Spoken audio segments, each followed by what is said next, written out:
Rashid, you are the director of the Truly Living Well Center for Natural Urban Agriculture here in Atlanta, and you now have 4 gardens here in the city. Is that right? Yes, we have one campus, which is our new site downtown, and then 3 other satellite sites. That's correct. Okay. And I know we've talked a little bit, not just a little bit, actually, a significant amount, actually, about your new site in the Old Fourth Ward, the Wheat Street Gardens, you're calling it, I believe, and which is just really exciting. I know that last week you had your first market at that garden. That's correct. And so we should let people know that you have your market on Wednesdays. Well, before we do that, let me first say, ahead. Heather, it's very nice to be here with you again. Thank you, Rashid. Always enjoy spending time at WRFG 89.3 FM. That's great. Thanks. It's a great radio station. To your question, yes, we had our first market last Friday, or Friday before last, and at the new site, and it went very well. We had good turnout. We had chefs and music, and we had a good time. Good time was had by all. Didn't know you had music. What sort of music did you have? Oh, a brother named Reese, who has a shop. He has the Madam C.J. Walker Museum up the street, brought out some music to play, so it was in the background. Oh, that's nice. So it wasn't live music; it was recorded music. It was recorded music. Yeah, you will be getting some live music, I'm sure. Some of the the activities that we have planned for the future, we're going to have a grand opening in May, where the general public will be invited to come down and just have a good time on our campus. Oh, that's great. All right, that's wonderful. We've talked quite a bit, actually, about some of your early involvement in agriculture. And you actually started, I think, in growing in the rural areas, but you correct me if I'm wrong. I know that your interest was piqued in agriculture when you were in Boston, and you saw Wilson's Farm, I believe, which is... Tom was right. No, actually, my first professional work was in urban areas out in San Diego, where we were putting in organic gardens around San Diego County. So I've actually gone full circle in terms of my career. The reference you were making to Wilson Farm, which was in Lexington, Massachusetts, where I saw a farm in the middle of the city that sold food to all the folks in the neighborhood, in the neighboring communities, fresh food that was grown right there on the spot, and that was always intriguing. So that concept, that idea is one that was implanted back in the mid-'60s, and it's been carried forward. So now we're doing the same thing that I saw Wilson's do. They started their farm in 1884. I saw it 80 years later. Yeah. And they've gone, now they're international. So is that right? Yeah. International in what sort of way? Oh, they send food all over the world. I see. And products, they do some processed products. I haven't been there in many years, but the last time I was there, they were thriving. So I guess Truly Living Well, after about 130 years, might be in the same place. Oh, well, let's hope. That sounds good. It intrigues me that you were raised in an urban setting. Yes, ma'am. I am an urban man. You're an urban man. You have degrees, say, in political science, and then we've talked about this before. You got this degree in soil science at the University of Massachusetts. But it intrigues me that someone who was raised in an urban setting would get involved in agriculture. Rashid, why is that? Well, I guess that makes me a city-born countryman, doesn't it? I guess I guess so. I guess so. The intrigue, the attraction came through my political studies, and I was interested in nation building. Being a child of the 60s, we were talking about national development, nation building, black power, economic development. And in order to call yourself a nation, you got to be able to feed, clothe, and shelter your people. You remember my studies as an undergraduate, I looked at the men and women who created the post-colonial world. And one of the things that was most evident, if you're going to call yourself a nation, you got to be able to feed your people. If I am going to be a father and a husband and raise a family, I've got to be able to feed them. And it's the same, and a nation is no more than the conglomeration of families into community, villages, communities, cities, states, and nations. So the same principles that underlie maintenance of a family gird up a nation also. You got to be able to feed yourself. If you can't feed yourself, then you are under the control of someone else. If I control your food, I control you. So I think that food sovereignty, food self-sufficiency is one of the first principles of sound national development. You got to be able to eat. All right. So let's talk about urban agriculture. Again, you've had a great deal of experience in agriculture here in the United States and all over the world. Now, I would venture to say that in most parts of the world, when you were observing agriculture, you were looking at production in rural areas, by and large. Well, by and large, yes, because most of the world is rural. I think that's the first premise that has to be understood. But in countries in Asia and Africa, where I've spent a good amount of time, in the urban areas, people also grow food there. It's a marked contrast between this country and other places in the world. 81% of Americans live in urban areas. You just don't find that any other place except Europe. And otherwise, people live in rural areas or semi-rural areas. So we have a unique situation in the West where your people are concentrated in the cities. Because of the commercialization and industrialization of agriculture, it takes very few people, 1 or 2 people, to produce food for 100 instead of one person producing food for 3 or 4 people. The mechanization of agriculture, which is fed by oil to build the big machines, all the diesel fuel, all the chemicals that go into industrial agriculture, a substitute for the manpower or the mule power that was engaged in the food production for most of man's existence on the planet. So there's been a fundamental change, a fundamental transformation in the dynamics, particularly in the so-called developed world. And so my work I call it a transformative pedagogy, or a pedagogy of transformation.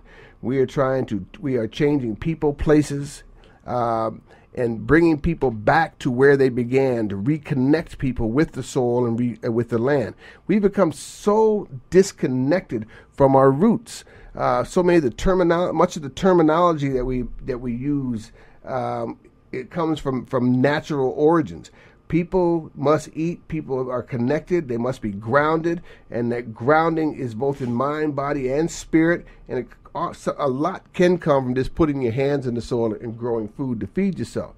You come out into the garden and walk around. It's really for me, it is a spiritual experience.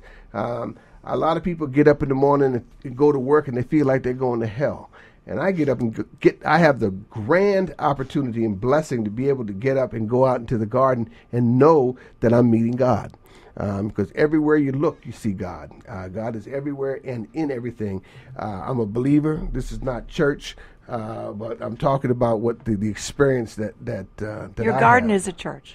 I will tell people that. They want to know what church, synagogue, mosque, temple I go to, and it's out there in the garden. That's where I'm able to talk with God. God can talk to me. I think it's more important for me to listen and hear what God is saying to me than me trying to tell God anything, because God knows it all. All right. So talking about urban agriculture then, around the country, there is a growing trend, actually. We're seeing more and more urban gardens, which I think is, we've seen this in the past 10, 20 years. I think there's been more of an emphasis on it in the past 10 years. And most of these farmers, I would say, are growing naturally or organically, as you are. Well, no. That's not correct? No, all right. no, well, thank you. I stand corrected. Yeah. You have those of us that are conscious of it doing more and more to offer clean produce to people. But you have, because of this rise of interest in organic and natural food, it has become a market niche more so than a way of life.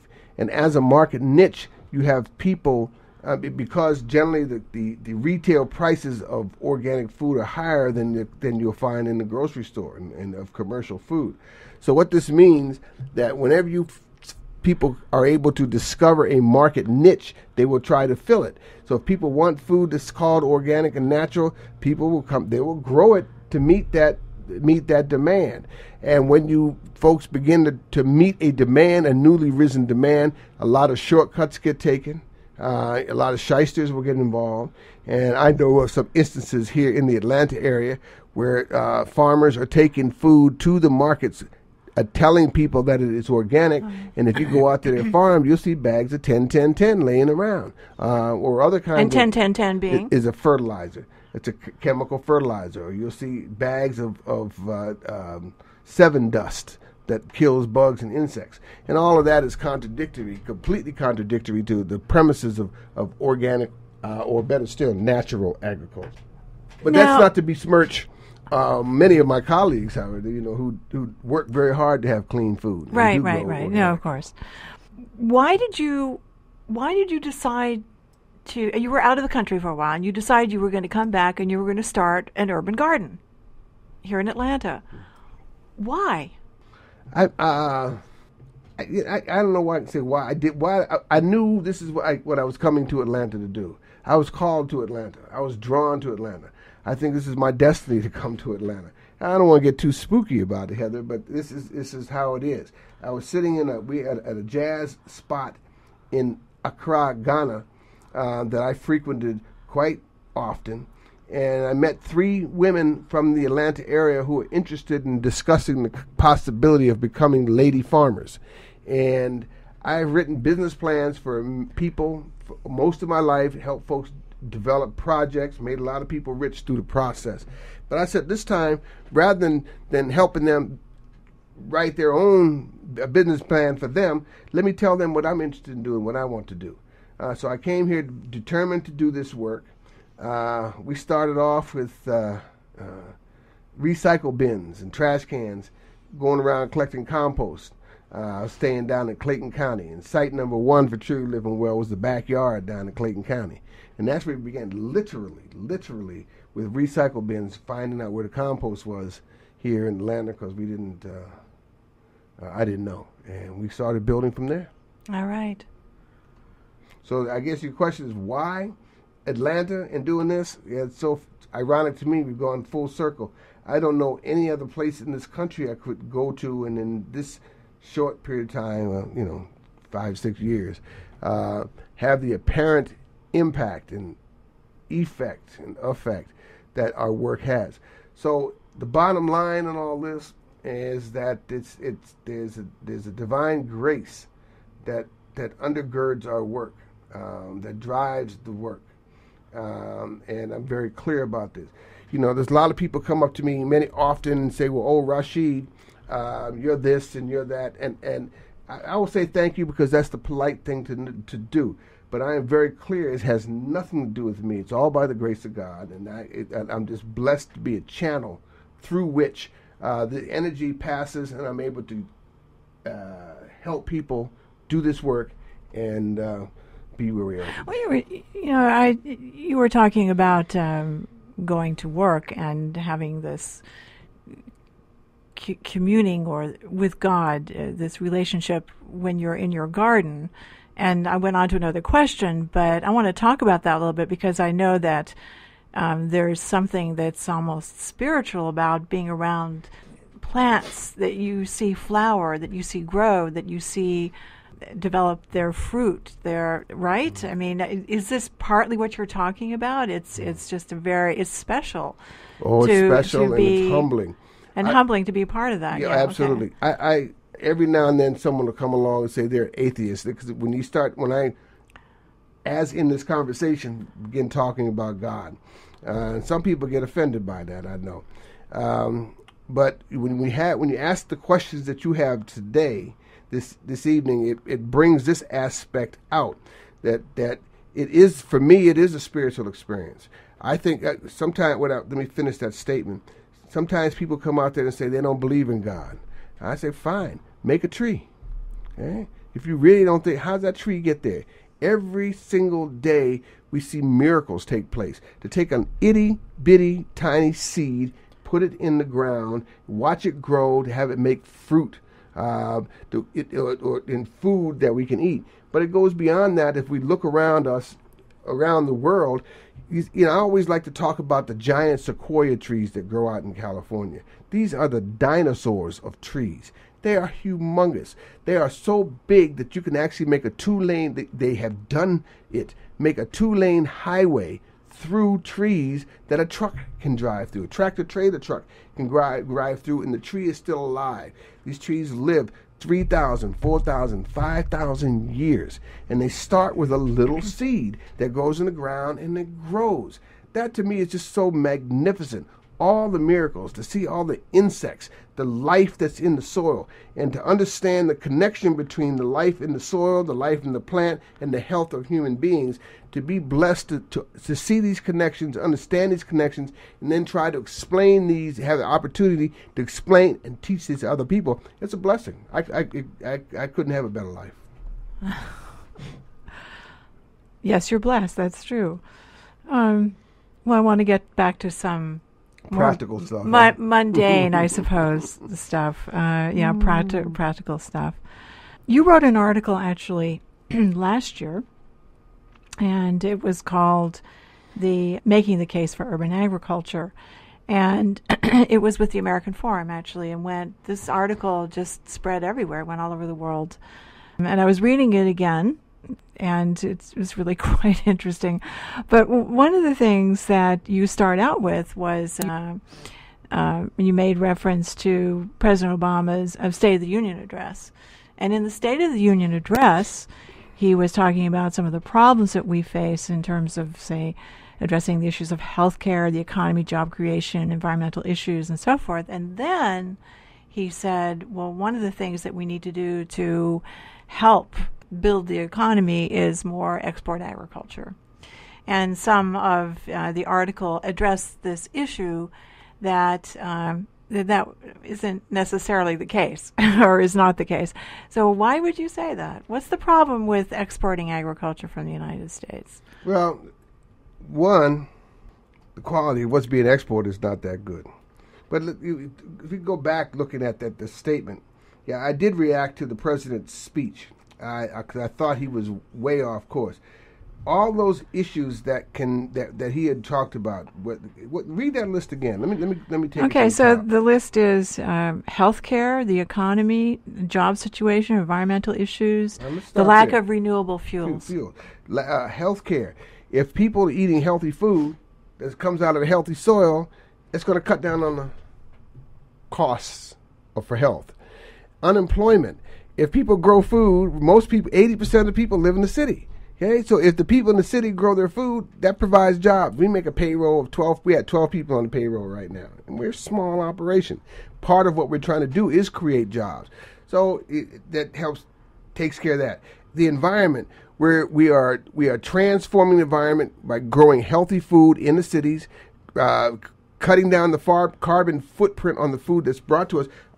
If you come to our market in downtown Atlanta or in East Point, that's food that's right here local that you're able to get. The food is in tune with your same vibrations and the same latitude and longitude that you live is where your food goes. That's the best food you could possibly get. It's not traveling 1,700, 2,000 miles to be delivered to your table by trains and by trucks and by planes that are using up all the diesel fuel and all that energy that has gone in to produce the equipment that to transport it, as well as the equipment to produce it, the tractors, the trucks that are on the farm, the cultivating equipment, all the pesticides and the fertilizer that come out of oil production that goes in to produce that food. And all we're doing is growing food with compost, mulch that comes from the leaves that are right out here in the fields, where all those bags of leaves you see people putting out in the street in the spring and the fall. We taking that back, breaking it down, back in the soil, put it in the ground, and growing the best quality food that you can get in Atlanta.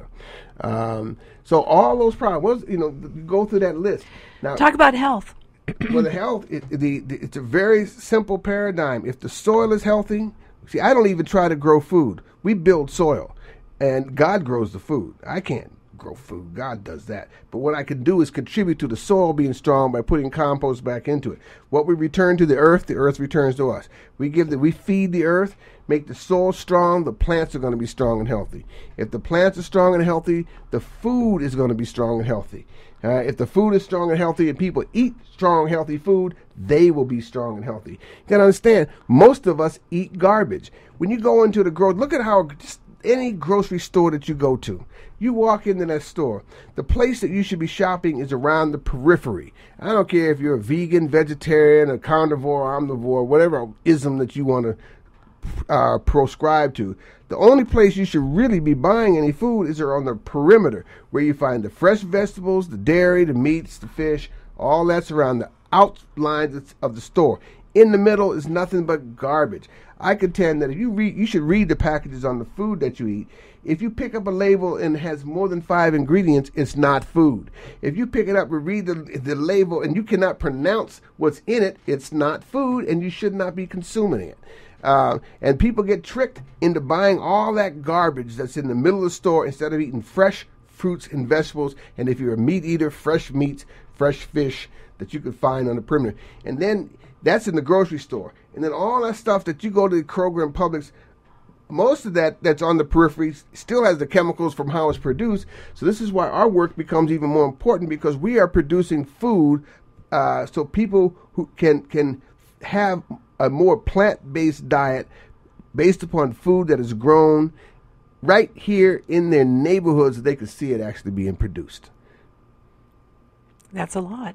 Well, that's part of what we do. That's only part of what you do. All right. One of the issues that I know that Obama was talking about and that Michelle Obama was talking about was obesity. You fat, come out there and work with me a couple of days when it's heat and it's hot out there. Let me put you on those wheelbarrows and shoveling compost, running up and down those aisles, throwing out the wood chips, bending over, standing up to put the plants in the ground. We can help you deal with that issue too. Right. Of course, Now, when I'm talking about obesity, I mean, absolutely doing the exercise, but also, unfortunately, it's a result, I think, of a lot of the food that people eat. And all these chemicals and all this stuff that you were saying is not food. Yes. There are a number of factors that go into it. I contend that most of the food that we eat comes from hybrid or genetically modified seeds, particularly in this country. And I don't think that the human being has evolved to the point of being able to metabolize hybridized food. And there's a direct correlation between the rise of obesity, diabetes, and all these diseases that are pandemic in America today, with the introduction of hybrid seeds back in the mid 40s. I have not done the scientific studies. This is a gut. But as I watch and then come to understand. So yeah, the quality of the food that people are eating is just not right. And we're trying to reverse that through what it is, through our work at the center. One of the things about urban agriculture and growing locally, as you're saying, and not buying food, say, from California, but either coming to your market and buying your food or growing your own food or other farmers markets, is really, and it's interesting. The United States has been pretty long in catching up with some of the other Western world, those in the other parts of the Western world, in Europe and Canada and Australia, that, for example, some of them are not allowing genetically modified foods. And we haven't gone into a long discussion about genetically modified foods. No, we're not catching. No, it's not about hold on, just 1 minute. But I think that the United States is finally catching up and having an interest in better understanding where their food is coming from. There seems to be that interest, which is good. Now, go ahead. Sorry. No, you're saying they're catching up. No, America's been leading the way in the introduction of the GMO and the non-hybrid and the hybrid foods. So you say maybe the people are beginning to get a better understanding, but the people have been being tricked for the longest time, given this stuff, and those who are who own and control the means of production, distribution, and exchange of these agricultural commodities want to produce more and more from less space. Okay, in order to do that, you have to introduce all of these methodologies. So the populace may be gaining understanding that the Europeans have had. Now, but, this is what I'm saying. Go ahead. Yeah, and that's part of our work is education. But the people who are growing their food, they've known. They do know. That's why if they can take an acre of land and have it produce 2, 3, 4, 5 times the quantity of food that it did 50 years ago, most agriculturalists will tell you that is successful. Okay, but I would say that the quality of the product has diminished in the same proportion that the quantity has increased. It's a direct proportional relationship, and that's the problem that we have. One of the jokes I like to tell is when I was a child, and I'm telling you how old I am. There used to be advertisements on TV that said Wonder Bread will build your body in 12 different ways. And folk would get excited. Let's go buy some Wonder Bread because it's going to make us big and strong in 12 different ways, not understanding that if they'd given them eaten whole grain product, it would build your body in 37 different ways with all the nutrients that are in a whole grain versus that denatured white bread. I remember Wonder Bread, man, you used to take it, you could ball it up in your hand and then throw it and have it stick against the wall. I didn't want to eat that stuff. Did you when you were young? Probably. All right. Well, certainly not after I got some knowledge. Yeah, right.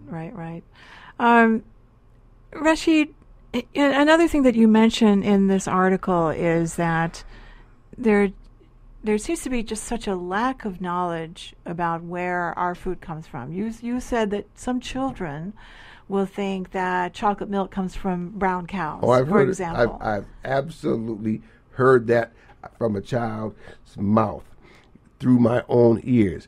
You ask so many people, they say, where does your food come from? And they will give you an honest and direct answer. It comes from Kroger or Publix.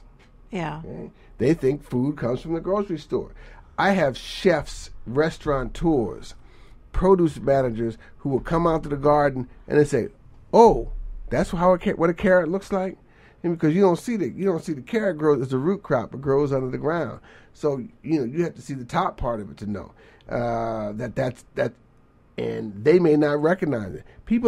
Most people have no idea what food looks like, where their food comes from. They buy it in cans or maybe frozen. Look in the grocery store. You got shelves and shelves and shelves of canned foods. You got aisles of frozen foods. Okay, you have more aisles of that stuff that is manufactured in someone's laboratory at a university that they want to suggest is food, but it's not. It's just not. What is food? What is food? Food is that which nourishes the mind and the body, spirit. If I hold an apple in my hand, you don't need a sign. You don't need a label on it telling you what the ingredients are. You know that's an apple. If I show you a carrot, most people will know that's a carrot. They don't know where it comes from. They may not recognize it out in the fields, but they see the end product. But there are no labels on the food. If you see a head of broccoli, you know it's broccoli. Okay. Now there are many different kinds of broccoli. That knowledge can be a little bit esoteric. But food is whole. Food is what God creates, not what man creates. What God creates. Now, I know you have classes. You teach people how to grow food. Yes, we do. This is one of the important parts of your Urban Agriculture Center, and mission. And I know, for example, this Saturday you're going to be starting your class, and this Saturday being it's actually last Saturday. It's actually last Saturday. Sorry about that. That's right, last Saturday. But so this is going to be adults, I think, a class for adults. Is that right? Most will probably be adults. Some of the classes we have young people come through. So it's I don't advertise it as for adults. I just say we're teaching. But I do want to talk to you about youth, because I know that you've had a lot of youth come to your gardens, and you've been teaching some classes. You've had some youth camps to teach youth how to grow food. What's it been like? What have the youth? What's been their reaction to this? Oh, they come. They like to do the work. They get out and get involved, and they catch the spirit. Working with young people is a very important part of our work. We have a lot of tours that come through, educational tours that people take. I spent a year as the artist in residence at Woodward Academy over in College Park, working at the primary school level, and that was really enthralling. Why is that? Well, because to see the excitement in the eyes of the children as they just clicks. You know, they taste the food that's out there. But you asked about the Woodward, because there was just so much they didn't know, right? And just be able to introduce them, to get their hands in the soil, to show them what an earthworm is, what it looks like, to start seedlings and let them grow at the school. They can see what happens when you put a seed in the ground and water it. It begins to grow. That they experience the miracles that take place in nature every day. It brings them closer to nature. Even though they're inside a classroom or out in the playground where we put in those raised beds. So it's touching those children. You know, you got young people who all they know is that garbage that they get served because their parents don't know better, or even worse, that the school provides to them. But if they come out and do a tour in the garden and walk through the garden and able to taste all the different foods, they'll go home and say, "Mommy, I want this. I want you to get me some real food," right? Because they've seen what it is. And better still, if I can get them to do some work out in the garden, then they can come back and see the manifestations of the energy that they have put into the ground and have it come back and raise up. They want to come back and see the work. I've already had folk coming back who helped with the tree planting that we had in January, and they come down and see those trees blooming, things are growing on them, and they say, "Wow, that's my tree." My own grandchildren came out and planted a tree. All right, so every time they come to the garden now, they go, and it's way down the farthest part of the garden. That's the first thing they do, is run down it to look at their tree. And they take ownership of it. And that is, now they've had that experience, that is something that will stay with them all their life. I planted a tree and watch it grow. They would leave and come back 10 or 15 years later and see, "Wow, look, that's the tree I planted, and it has grown just like I have grown." Because we are part of nature, we're a part of creation. So the lessons that we were able to learn out in that garden are life lessons. I mean, just the humans grow. We go from seed, from dust to dust, right? Just like the plants do. So you're able to get that. This summer we're going to have a camp for youth, 6 to 7 to 14, where they'll have 2 weeks. Where they get to play in the garden, work in the garden, as well as the other kind of typical camp activities, going swimming and art and those kind of things. But rather than being it's a place-based camp, and the place for our camp is on our campus in the garden. And they'll have a chance to go through that. All right, Rashid, give us some contact information. How can people get in touch with you? Well, a number of ways. You can call me, 404-520-8331, 404-520-8331. And you can send an email to Rashid, RASHID, at trulylivingwell.com. And that is also our website, www.trulylivingwell.com. All right. Well, Rashid, I want to thank you so much for talking with us this evening. And our time is up already? Our time is up. Wow. That passed fast, Heather. Our time is up. It is up. This is always fun. Next time I'm here, I hope we have a chance to talk with the people. We'll take phone calls, absolutely. I suppose we could we do have some time for some parting comments. I know that there's just so much happening in terms of unrest and, say, in the Middle East and elsewhere. We've talked a little bit about that when you were here before. We were making some of the oil connection. And I lost one of my friends recently, Manning Marable, who actually wrote this book about Malcolm X that I know you recently purchased, and I did as well. He was a professor at Columbia University, and he started the African American Studies program at Columbia.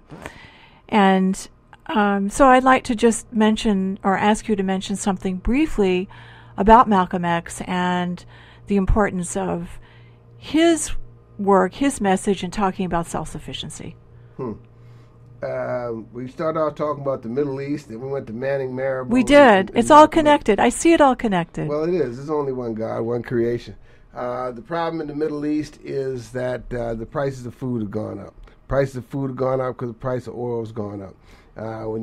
Africa now has been invaded by the U.S. Behind a black president, a black general, and invading black Africa. I have a problem with that. But you have unemployment was huge across North Africa, and now with the prices of food going up, that's created unrest. Manning Marable is the next one you mentioned was Manning Marable was a remarkable scholar. He said he was based at Columbia University, and it's so ironic. He had a lung transplant last year that it rendered him incapable of traveling to be able to promote his own book. And so he died. He got to see the book finished, but he died the Thursday before it was actually published. He couldn't have gone out on book trips, but the fact that he dropped his body has helped his book become a bestseller already. The significance of this book, for those of us who are involved, as many of you may or may not know, I came out of the Nation of Islam myself. And there's a lot of the information in this book about Malcolm X is not new, but what Manning Marable was able to do over a course of 20 years was to gather together all the information and put it in one source and expound on it. The book itself is remarkable, in my opinion, because it gives you a sense of the man, as well as his mission, and putting it into the context of the times in which he lived in a way that makes Malcolm more alive than anything else I've ever read. He did a complete and thorough deconstruction of the autobiography of Malcolm X, which was written by Alex Haley, a Republican, integrationist and Republican. And Malcolm, you were able to see in the book his evolution of his ideas, the evolution of his thought processes, and how he got from where he was as Detroit Red living in Boston to becoming the international icon that he has become. And part of what Malcolm's message particularly was always do for self. His focus and emphasis was on the black community, black people rising up, gaining knowledge. He says that Mr. Muhammad teaches us that the black man has been robbed, deaf, dumb, and blind of all knowledge of self, and he wanted folks to come back to their own, come back to their origins. But he was also, as he grew and evolved, he came to understand the importance of a worldview, a global view of the struggles that are taking place, a Pan-African view. I mean, and that's even more than Pan-African, anti-colonial view of the world. And as I told you before, this is what I studied as an undergrad, is the people, men and women who created the post-colonial world. So Malcolm, as he evolved, was able to identify with those folks, even going back to the Bandung Conference. In 1954, he thought it was so important that the work that was being done with the coming together of the Asians and the Africans. So he saw that was part of his evolution as a man, as an intellectual, was to bring this apart, try to bring this about. So my connection with him was learning through him, about him. As I said, I was in the Nation of Islam, so I understand the difficulties that he had with the nation, and the nation had with him. And it was right. I mean, Malcolm was a human being. He was not God. He made some mistakes, as well as the folks within the nation made a lot of mistakes. But he more than any other person brought black people together. He was the big recruiter for the Nation of Islam, and it's under his leadership that the nation grew and evolved. Was able to touch my life and get me involved, where I ended up running the Nation of Islam's farms, which at 27, 28 years old, to have 13,000 acres of land under my responsibility, being a city kid, a city-born countryman, was just a remarkable opportunity, a remarkable learning experience for me.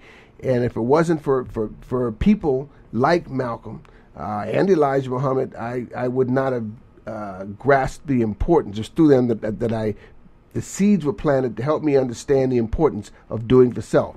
Very much in the tradition of Marcus Garvey, Booker T. Washington. I mean, this is the intellectual tradition. I was when I first went to college, I thought W.B. Du Bois was the epitome of black intellectual,ism. But over time, I realized that he even admitted that he had made mistakes in his thought processes, and went back. He helped get rid of Marcus Garvey in the 20s. By the mid 30s and early 40s, W.B. Du Bois was espousing the same program that Marcus Garvey had espoused back in the late teens and early 20s of the previous century. So, I mean, I'm at a stage in life where I'm able to see. Have experienced history over an expanse of time and see how these different events and epochs have connected to bring us to where we are today. And my answer to all of them is grow food where you are. Thank you, Rashid. Peace be unto you. Yes, and you.